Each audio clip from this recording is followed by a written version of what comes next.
Assalamualaikum, waalaikumsalam warahmatullahi wabarakatuh. Saya belakangan ini malu dengan diri saya sendiri dan Allah, karena orang-orang yang mengkategorikan saya sebagai orang soleh. Primus berarti, pria muka soleh. Padahal di balik itu saya sekarang terjerumus kembali ke dalam salah satu dosa besar. Saya takut menjadi orang yang dikatakan munafik dan kedok belaka di hadapan Allah. Saya tidak ngerti kenapa saya terjerumus kembali setelah sekian lama, padahal tingkat keimanan amalan meningkat. Ustadz mohon untuk memberikan arahan, untuk memberikan cara kepada saya untuk taubatan nasuha, dan mohon juga Ustadz untuk berkenan mendoakan saya sehingga tidak terjerumus. Mengapa? Why? Kenapa kembali terjerumus?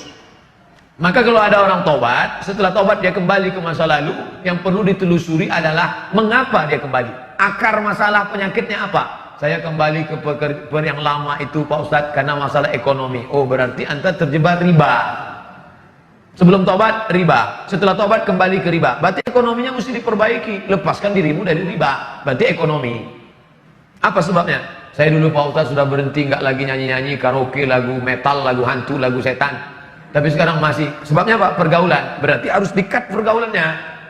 Sebab kamu kenapa? Saya kembali ke masa lalu, perbuatan ini. Masalahnya apa? Seks. Kenapa muncul masalah seks? Karena belum menikah. Ya nikah.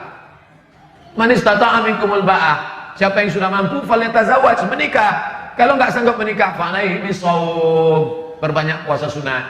Makan berkurang, libido seksual turun, nafsu ada, tenaga nggak ada.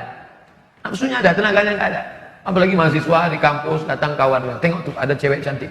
Mana? Udah nggak lihat ini. Maka disuruh banyak mempuasa sunat. Maka jangan mengobati masalah yang sebenarnya bukan inti masalah. Maka saya kalau ceramah, saya mesti tahu dulu ini masalahnya apa. Jangan sampai kita bawa entrostok, ternyata orang sakit migrain. Kita bawa bodrek, dia mencret, nggak sesuai. Maka kamu yang paling mengerti tentang dirimu. Apa masalahmu? Atasi masalah tanpa masalah. Nggak ada ya syariah. Kenali diri. Halakamru'un lam ya'rif qadrahu. Orang yang paling celaka adalah orang yang tidak mengerti dirinya. Kamu masalah sekarang. Iya. Masalah kamu apa? Disitulah letak masalahnya Pak Ustaz. Saya tak mengerti apa masalah saya. Ini paling masalah. Bagaimana hukum menikahi wanita yang sudah tidak perawan lagi, padahal lelaki itu belum pernah melakukan serupa kepada wanita? Apakah boleh menikahinya? Nama kitabnya Fikih Sunnah, nama penulisnya Sayyid Sabiq. Sayyid Sabiq mengutip dari kitab Majmu' Fatawa Ibnu Taimiyah. Bunyi teksnya begini: Inishtarata bikran fabanat thayban falahul fasqu. Ini perempuan, nggak tahu entah gadis entah tidak, gaya-gayanya kayak gadis.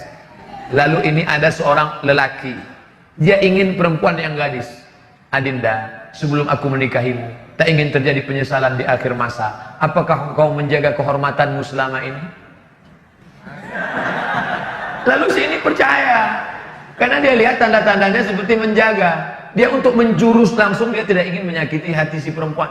Ternyata setelah menikah, inilah yang dikatakan Imam Ibnu Taimiyah, inishtarata bikran. Kalau laki-laki ini mensyaratkan istrinya mesti perawan, fabanat saiban, ternyata tidak perawan, falahul fashu, maka dia punya hak untuk fasah.